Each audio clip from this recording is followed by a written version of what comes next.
I'm with Mark Stephenson. He's the president of the Victoria Curling Club. And Mark, I wanted to start off by just talking about how popular curling is in Canada and how good Canadians are. I mean, you only have to look at the Olympics to see that.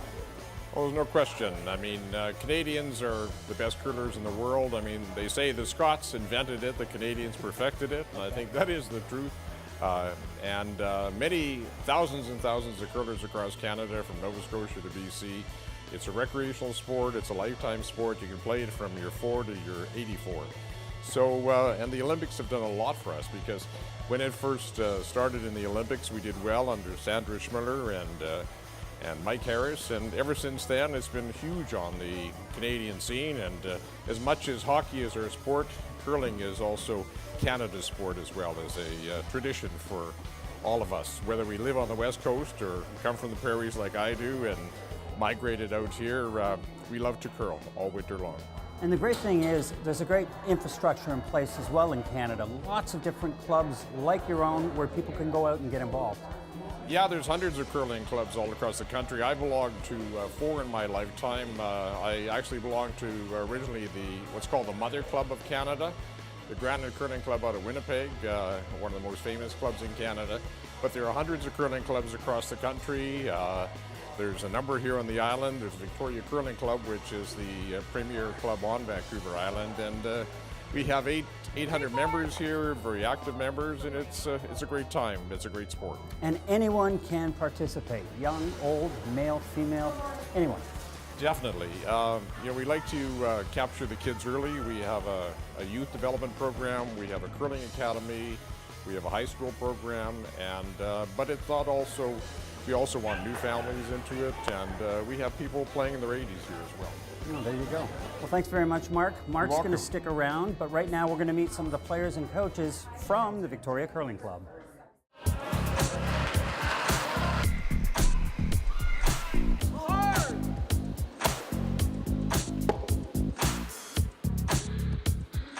The popularity of curling has been growing by leaps and bounds, and the Victoria Curling Club has grown right along with it. Open in the early 50s, the club offers programs for every age group and every talent level. Most recently, they welcomed the Academy of Curling to the ranks, an organization with one goal in mind. The Academy wants to give juniors in Victoria an opportunity to become more competitive, gain skills that can contribute to becoming more competitive players, but also just to give them the opportunity to play more. Working with Corey is really, really fun and really educational. And he's a high-level curling person. I believe that he has a lot to share, and I want to listen and learn. Last season we had a 12-year-old up until a 20-year-old, so it was a big variance in the age group, and we cater to everyone with all experiences because we can provide that. We can cater to anyone from not much of playdowns experience to those who have already competed at a national or many provincial events. Curling is one of the few sports where the whole family can get involved, whether on the ice or on the sidelines. And the Victoria Curling Club has something for everyone. I have 3 boys that have all curled. Only one curls seriously now, but I play in a men's league with two of the boys and myself. Carly! Right to it, right to it! Hurry, hurry, hurry! Good brush, Carly. 10-6. I got involved with the sport of curling through my family. I come from a long line of curlers, so I grew up around the rink, and when I got to the age of 5 or 6, I went out there and tried it, and I've loved it ever since. Well, I'm fairly competitive in ladies curling. I've been to the Scotties twice, and been to the Junior Nationals 5 times, so working hard at it. I'm hoping to get to the Scotties again this year. For players like Stephanie, who take the game a little more seriously, the VCC has the Super League, a training ground for curlers with their eyes on the highest levels of competition. Our goal is to get to the Brier this year, but the club here has been really great because they've allowed me to practice whenever I want. Essentially, the ice maker and the manager have been really receptive. They knew I was a competitive curler, and it's the first year I'm a member here, so they treated me really well. So. Curling truly is a sport that everyone can enjoy, whether it's a weekly family outing, organized league play, a road to the Brier, or even Olympic competition, it all starts at your local curling rink. I'm with Daleen Piwarchuk, who's a competitive player here at the Victoria Curling Club. And Daleen, I wonder if you can kind of take us through the rules a little bit for those of us who aren't 100% sure. Yeah, absolutely. So here we are, what we're standing in right now is these circles, which we call the house. Yep. And the objective of the game is to get your rock as close as you can to the center, which is called the button. So each team goes down to the other end. They each have 8 rocks, and they throw alternating down, and at the end, we see what we're left with. So in this scenario, we have 3 rocks left here, and red is the closest to what we call the button, so they would score 1.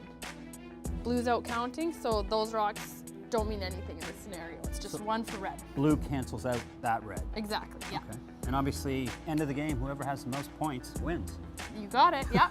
Okay, let's have a look at the equipment involved, shall we? Absolutely, yeah. Okay, Daleen, first of all, the rocks. I understand they come from a pretty unique place in Scotland. They do, yes. So all of the rocks are made out of what's called granite, and it does come from Scotland. So they're testing out a bunch of different types right now, but as of right now, the best place to get it and the only place we get it is from Scotland. So very unique. Now the brooms. I remember using the old straw brooms way back when, but things have changed since then. Yes, the game has evolved a little bit since you were using these out on the ice. And now actually the game has changed a lot lately, and even in just the past 2 years it's changed, because what they've done is a lot of technologies come out with the type of broom and the way the broom makes the ice react to the rocks. So now what we're using is a special synthetic fabric that all curlers must be using in any competitive play. We all have the same fabric to make an even playing field. And the broom shafts here can be made out of carbon fiber. Usually they're pretty light, a lot lighter than they look, so that we can put more pressure and get more effect on the sweeping. So that's a fairly high-tech little broom. It is. It's evolved a bit. There's a bit of a change from what you had. All right, let's look at throwing and sweeping, see if I can maybe try my hand. That sounds great, yeah. Okay, Daleen, what do I do here? All right, well, you are set up nicely now. We got the slider on your left foot, rocks in your right hand. Right. And basically what you're gonna wanna do is you're just gonna wanna lift your hips up a bit to get some momentum. Right. And then you're gonna push forward using your right leg to push forward and get speed out of the hack. Okay, so let's just stick with that, shall we? So just up and forward. Yeah, we'll keep it simple. Just like that. Something like that?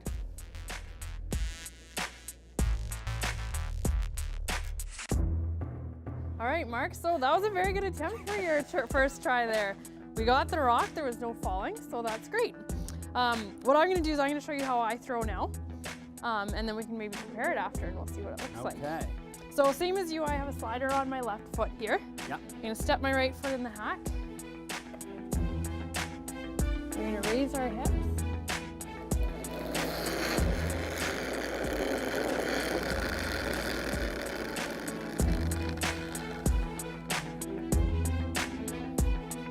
And that's how we throw. Just a little smoother than my attempt. Well, I've slid a few more times this week than you probably have. All right, so. well, let's try some sweeping, shall we? Absolutely. Okay. So what do I have to know? Is it just like I'm sweeping the floors at home?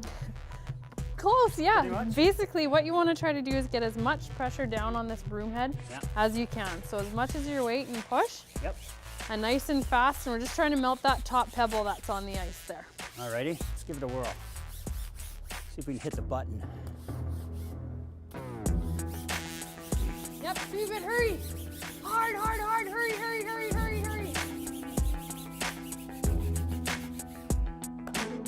Oh well, we got 1 point. All right, let's see it done the proper way now. All right, here we go.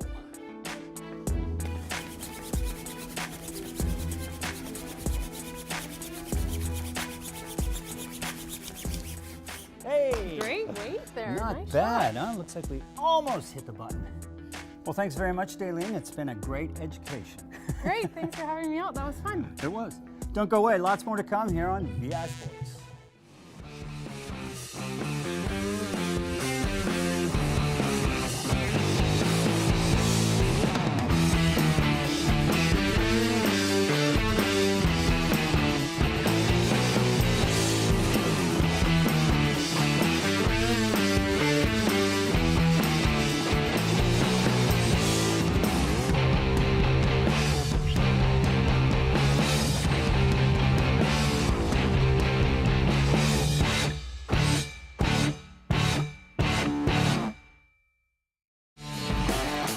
You're watching VI Sports on Shaw TV. Wrestling is an intense sport, requiring agility and stamina as well as strength, which is why when Tom McAvey set out to create a wrestling program in Port Alberni in the 1980s, he began enlisting students involved in other sports. He started looking for recruits, and he was looking to the kids in the PE program and who were athletes, and I guess he saw me on a soccer field and said that kid would make a better wrestler than a soccer player.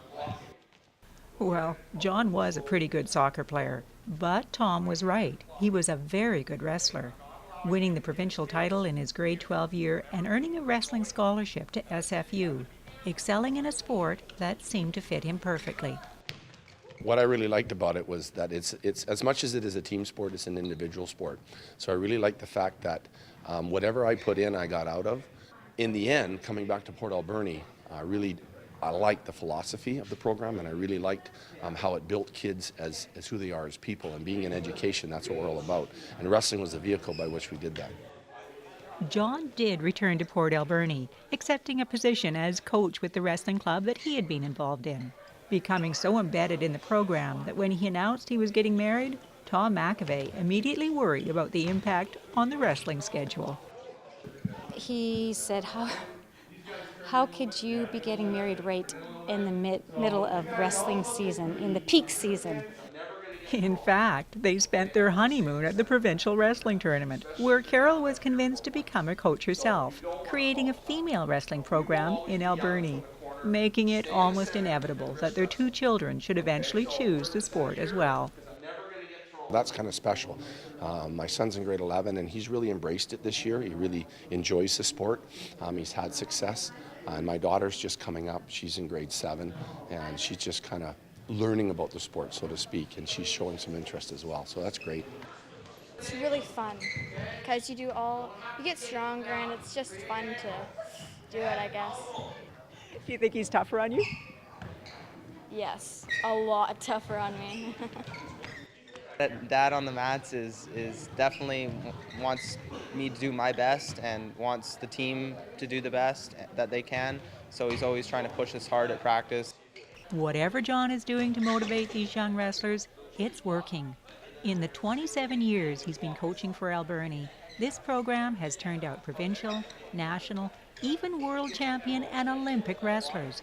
Quite a feat for a small town club. It's about giving them some encouragement. It's about developing them in terms of something that they can feel proud about who they are, about getting a sense of identity and giving them some confidence. And sometimes it's very hard to get it out of a math room, and sometimes it's very hard to get it out of an English classroom. But certainly within sports and within our program, that's the philosophy. And so it's not necessarily about the gold medals as much as it is the process to get the gold medals. Knowing the feeling that I had when I was in high school is something that when they have that feeling, I can see it. I just remember back to my experience, and that feeds me.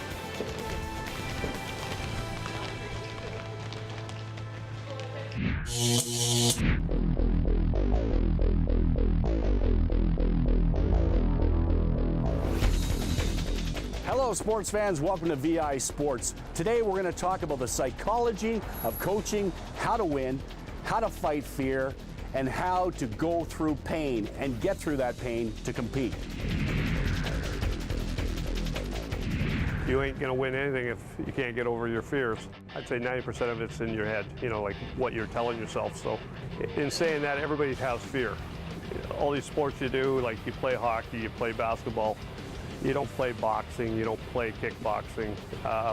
So there's a little more fear factor there. Everybody has it. And my job is to let the guy know the feeling he has is a normal feeling. Fear is a friend. You can try to make it a friend. And if there's too much fear, then you're going to freeze like a deer in headlights. I find that, learning to center yourself, breathing, calming, lowering your adrenaline is really important. A lot of people over-adrenalize, especially when you notice beginners, or, they'll see them, they get all pumped up right before the fight, and, and they just get tunnel vision where they actually can't hear, they're cornered. When the adrenaline's going to flow through your body, the nicest thing it shoots through your body is cortisone, which dulls pain, right? So you're not going to feel any pain anyway. Being a little bit fearful is a good thing because it gets your body ready for pain by, it's almost like it puts on armor for it. And again, if you don't have that fear, you're going to feel everything. The next day you feel everything anyway, so it doesn't matter. But during the actual fight, you're not feeling nothing. You have to have a bit of a high pain tolerance. I started playing hockey with the guys when I was 5, 6 years old. My parents told me right from the get-go, they said, if you want to play hockey, you know, you're never going to be able to show that you get hurt. Because the second you show that you got hurt, it doesn't matter if you should have got hurt and all the other boys are getting hurt. The second they'll be saying, oh, see, that's why girls shouldn't play, and then you're not going to play anymore. Try to train yourself to push past the pain, keep going no matter what. You got to go in there with a goal of you seeing yourself winning. The other fighter runs and he does his push-ups and bag work just like your guy, but what's he putting in his head? Positive thinking is everything, and the belief in yourself that you want to do it. I prefer sparring in Thailand because they have a different perspective. Like, they go really fast and really light. It's more common in North America for people to be very rough with each other at the gym. And that's not a good thing. No, because it really shortens your shelf life. I mean, they might not be that talented, they might not have all the things that, you know, their natural gifts, but if they have a big heart and they're willing to do what it takes, no matter what, then you can pretty much coach them to be a winner. All right, Stan Pederick, the steamer, has taught me how to win, how to fight fear, and how to fight through pain. Now I'm going to put it all together and teach some people some stuff here. Are you folks ready? I'll take you on, whoa, I'll take you on one-on-one. I'll take you all at one time. Bring it on. Are you ready?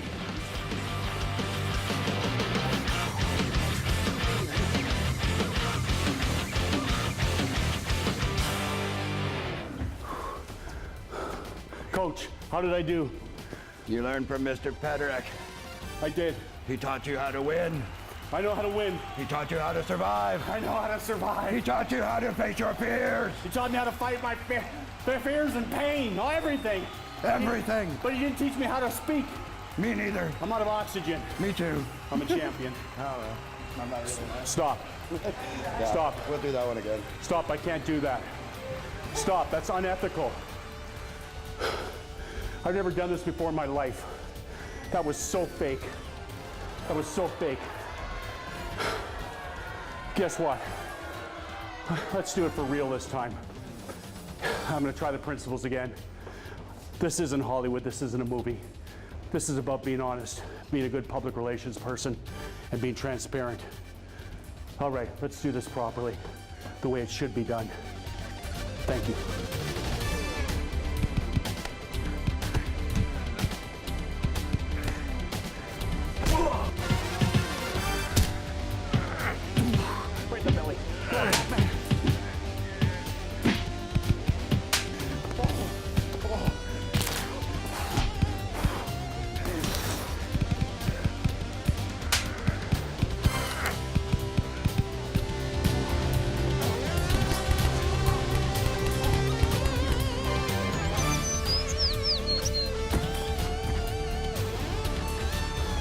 Stop the camera. Stop the camera. Go to black. I need an ambulance. Ambulance. Quick. And a nurse. You're no knobs. You're not an ambulance attendant. Help me. Help me. I think he's dead. Quickly. I can't hear anything. Thank you. Nothing. Thank you. Help me. From Stan Pederick's home of the humble warrior. We've learned how to win, fight fear, and fight pain. Thank you, Ken Hurricane Himes, for VI Sports, the sports guy that's not shy.